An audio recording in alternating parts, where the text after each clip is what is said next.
ಮಾಜಿ ಪ್ರಧಾನಿ ಶೇಖ್ ಹಸೀನಾಗೆ ಗಲ್ಲು ಶಿಕ್ಷೆಯನ್ನ ವಿಧಿಸಲಾಗಿದೆ. ಐಸಿಟಿ ಕೋರ್ಟ್ನಿಂದ ಮಹತ್ವದ ತೀರ್ಪು ಪ್ರಕಟ ಆಗಿದೆ.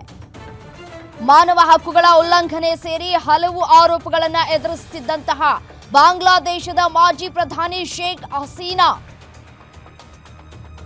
ಇದೀಗ ಈ ಒಂದು ಶಿಕ್ಷೆಯ ಕುರಿತು ಬಾಂಗ್ಲಾದೇಶದ ಅಂತಾರಾಷ್ಟ್ರೀಯ ಅಪರಾಧ ನ್ಯಾಯಮಂಡಳಿ ತೀರ್ಪನ್ನ ನೀಡಿದೆ. ಸಾಕಷ್ಟು ಕುತೂಹಲಕ್ಕೂ ಕೂಡ ಕಾರಣ ಆಗಿತ್ತು. ಏನ್ ತೀರ್ಪು ಬರುತ್ತೆ ಅಂತ ಹೇಳಿ ಐಸಿಟಿ ಕೋರ್ಟ್ನಿಂದ ಮಹತ್ವದ ತೀರ್ಪು ಬಂದಿದೆ. ಬಾಂಗ್ಲಾ ಮಾಜಿ ಪ್ರಧಾನಿ ಶೇಖ್ ಹಸೀನಾಗೆ ಗಲ್ಲು ಶಿಕ್ಷೆಯನ್ನ ವಿಧಿಸಲಾಗಿದೆ.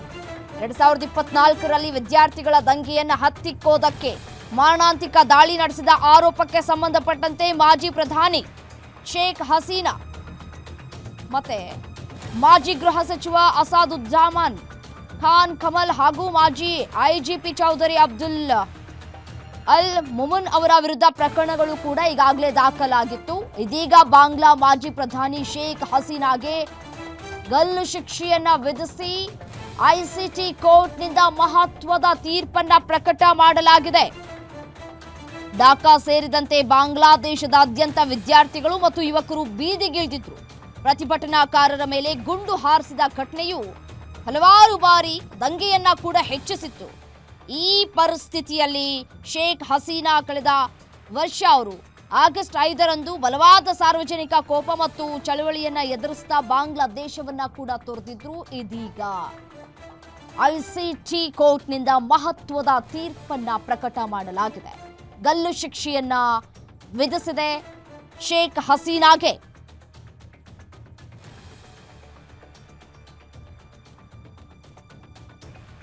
ಏನು ಇದೇ ವಿಚಾರಕ್ಕೆ ಸಂಬಂಧಪಟ್ಟಂತೆ ಮತ್ತಷ್ಟು ಡೀಟೇಲ್ಸ್ ಕೊಡ್ತಾ ಹೋಗ್ತಾರೆ ಮಹೇಶ್ ದೂರವಾಣಿ ಸಂಪರ್ಕದಲ್ಲಿದ್ದಾರೆ. ಮಹೇಶ್, ದೇಶದ್ರೋಹ ಪ್ರಕರಣ, ಬಾಂಗ್ಲಾ ಮಾಜಿ ಪ್ರಧಾನಿ ಶೇಖ್ ಹಸೀನಾ ಭವಿಷ್ಯ ಇವತ್ತು ನಿರ್ಧಾರ ಆಗಿದೆ. ಹೌದು ರಮ್ಯಾ, ಇಲ್ಲಿ ಏನಾಗಿದೆ ಅಂತಂದ್ರೆ ಶೇಖ್ ಹಸೀನಾ ಮೇಲೆ ಪಕ್ಕದ ದೇಶಗಳ ಜೊತೆ ಬಾಂಗ್ಲಾದೇಶಕ್ಕೆ ವಿರುದ್ಧವಾಗಿ ಕಾರ್ಯಚಟುವಟಿಕೆ ನಡೆಸ್ತಾ ಇದ್ದಾರೆ ಅನ್ನೋ ಒಂದು ಆರೋಪ ಇತ್ತು. ಈ ಆರೋಪದಲ್ಲಿ ಶೇಖ್ ಹಸೀನಾ ಅವರ ಮೇಲೆ ಬಾಂಗ್ಲಾದೇಶದ ಕೋರ್ಟ್ ನಲ್ಲಿ ಒಂದು ಕೇಸ್ ನಡೀತಾ ಇತ್ತು ಮತ್ತು ಶೇಖ್ ಹಸೀನಾ ಅವ್ರಿಗೆ ಗಲ್ಲು ಶಿಕ್ಷೆಯನ್ನೇ ಕೊಡಿಸ್ಬೇಕು ಅಂತ ಅಂದ್ಬಿಟ್ಟು ಈಗಿನ ಸರ್ಕಾರ ಅಂದ್ರೆ ಶೇಖ್ ಹಸೀನಾ ಅವರನ್ನ ಹೊರ ಹಾಕಿದ ಮೇಲೆ ನಡೆದಂತಹ ಅಸ್ತಿತ್ವಕ್ಕೆ ಬಂದಿರೋ ಸರ್ಕಾರವು ಕೂಡ ಅದರ ಪರವಾಗಿನೇ ವಾದ ಮಾಡ್ತಾ ಇತ್ತು. ಹೀಗಾಗಿ ಈಗ ಶೇಖ್ ಹಸೀನಾ ಅವರಿಗೆ ಗಲ್ಲು ಶಿಕ್ಷೆಯನ್ನ ವಿಧಿಸಲಾಗಿದೆ.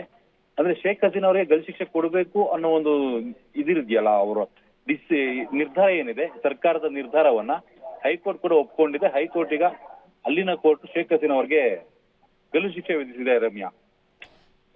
ಓಕೆ, ಥ್ಯಾಂಕ್ ಯು ತಮ್ಮೆಲ್ಲ ಮಾಹಿತಿಗಾಗಿ. ನೋಡಿ, ನನಗೆ ಚಿಂತೆನೇ ಇಲ್ಲ, ಅಲ್ಲಾಹ್ ಜೀವ ಕೊಟ್ಟಿದ್ದಾನೆ, ಅವನೇ ತೆಗೆದುಕೊಳ್ತಾನೆ. ಕೋರ್ಟ್ ತೀರ್ಪಿಗೂ ಮೊದಲು ಶೇಖ್ ಹಸೀನಾ ಈ ರೀತಿಯಾದಂತಹ ಮಾತುಗಳನ್ನಾಡಿದ್ರು. ಇದೀಗ ಗಲ್ಲು ಶಿಕ್ಷೆಯನ್ನ ವಿಧಿಸಲಾಗಿದೆ. ಇದು ಈ ಭಾರತದಾದ್ಯಂತ ಈಗಾಗಲೇ ಕಟ್ಟೆಚ್ಚರವನ್ನ ಕೂಡ ಈಗಾಗಲೇ ವಹಿಸಿಕೊಳ್ಳಲಾಗ್ತಾ ಇದೆ. ಅಲ್ಲಲ್ಲಿ ಕೆಲವೊಂದಿಷ್ಟು ಭಾಗಗಳಲ್ಲೂ ಕೂಡ ಕಟ್ಟೆಚ್ಚರವನ್ನ ಕೂಡ ವಹಿಸಲಾಗಿದೆ ಅಂತಾರಾಷ್ಟ್ರೀಯ ಅಪರಾಧಿಕ ನ್ಯಾಯಮಂಡಳಿಯಿಂದ. ಈ ಒಂದು ಗಲ್ಲು ಶಿಕ್ಷೆಯನ್ನ ವಿಧಿಸಲಾಗಿದೆ.